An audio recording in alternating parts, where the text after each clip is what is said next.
Lee Strobel, a journalist for the Chicago Tribune, is being honored at an awards ceremony. He is recognized for his investigative series on the Ford Pinto. Along with the award, Lee is promoted to legal affairs editor. In his acceptance speech, Lee champions his belief that truth comes only from facts. He sees facts as the ultimate weapon against superstition and ignorance. He gives credit to his mentor, Ray Nelson. He dedicates the honor to his pregnant wife, Leslie, and to his young daughter, Allison. Later, the family celebrates at a restaurant. Leslie expresses her pride in being married to an award-winning writer.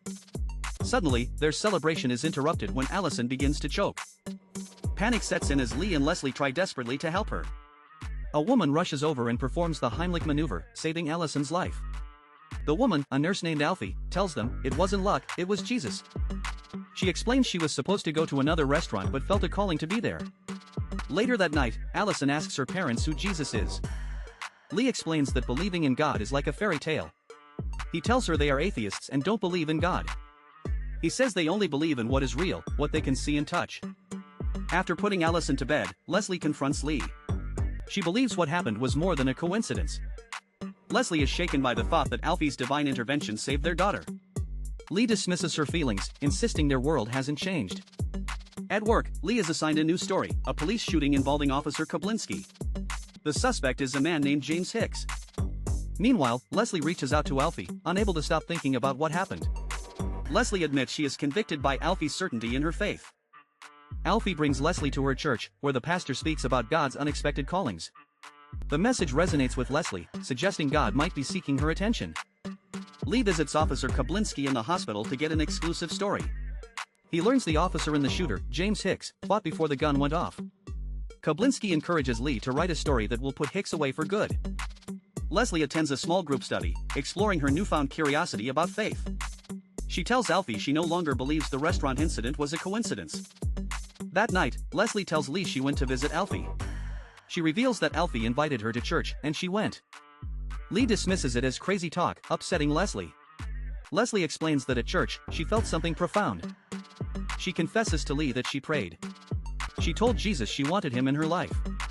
Lee is shocked and angry, feeling this is a betrayal of their shared beliefs.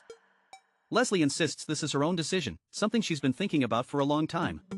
Lee feels like she's dropped a bomb on their marriage. Leslie tries to explain that what she felt is more real than anything in her life. Unable to listen anymore, Lee storms out of the room. Lee seeks advice from his mentor, Ray, who is also an atheist. Ray suggests that logic is the best strategy to win Leslie back from her delusion. He tells Lee to present her with facts, and she will find her way back to the truth.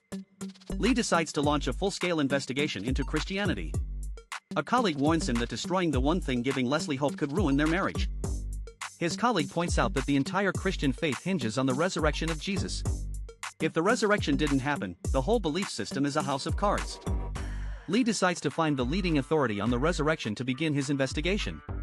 Lee attends a debate to confront Dr. Gary Habermas, an expert on the topic. He challenges the idea of historical evidence for a miracle like the resurrection. Dr. Habermas counters that one only needs to prove Jesus died and was seen alive afterward. Habermas reveals there are historical, eyewitness accounts from within months of the event. He mentions one source that claims 500 people saw the resurrected Jesus at the same time. After the debate, Lee learns there are at least 9 ancient sources confirming the sightings. Habermas brings up Saul of Tarsus, a persecutor of Christians who converted. Saul became the Apostle Paul after claiming to have seen the risen Christ. Habermas makes a key point: people will die for what they believe is true. But they won't die for something they know is a lie. Lee's investigation is shaken, but he remains determined. Months later, Leslie gives birth to their son. Alfie is at the hospital to support her, much to Lee's annoyance. Allison tells her dad that she and her mom prayed, and everything got better. Lee refuses to call his own parents to tell them about the birth of their grandson. Lee continues his investigation, now focusing on the reliability of the manuscripts. He also pursues the police shooting case, visiting James Hicks in prison. Hicks claims he is innocent and that Officer Koblinski started the fight. Lee meets with Father Marquez, a priest and archaeologist. Marquez explains that historical documents are verified by comparing ancient copies. He reveals the New Testament has over 5,800 Greek manuscript copies. This is nearly 4 times more than the next closest ancient work, Homer's Iliad. Furthermore, the earliest fragments date to less than 30 years after the original writing. Lee asks why Jesus would allow himself to be killed if he was the Son of God. Father Marquez gives a simple answer: love. Lee stays up late, drinking and wrestling with the mounting evidence. He and Leslie have a terrible fight, where he blames her for the changes in their life. He accuses her of cheating on him with Jesus. In his police investigation, Lee develops a theory that Hicks was Kablinsky's informant. He meets with a police source who subtly confirms his theory is correct.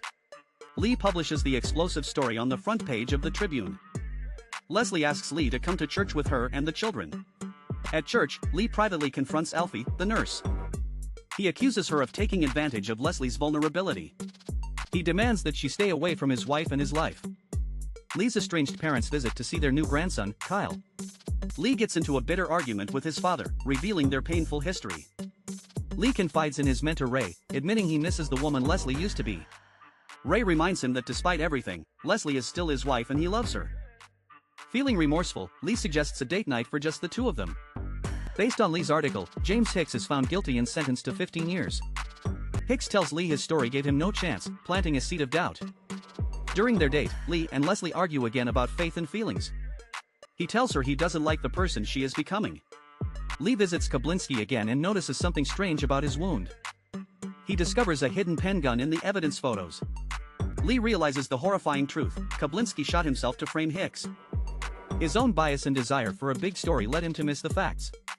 His boss is furious, accusing him of putting an innocent man in prison.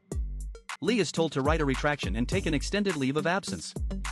Leslie is baptized, publicly declaring her faith in Jesus. A drunk and defeated Lee shows up after the ceremony, making a scene. He packs a bag to leave, and in his anger, frightens his daughter Allison. Seeing his daughter's fear makes him realize he's hit rock bottom. Lee learns that his father has passed away.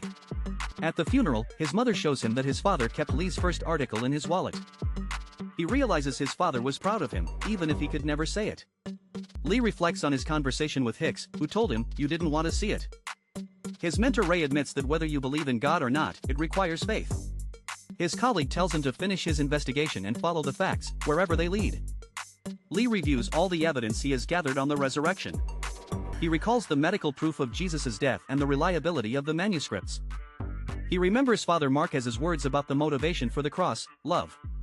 Finally, Lee types 2 words on his typewriter: "You win." He returns home to Leslie. He confesses that he spent months trying to disprove her faith to save her.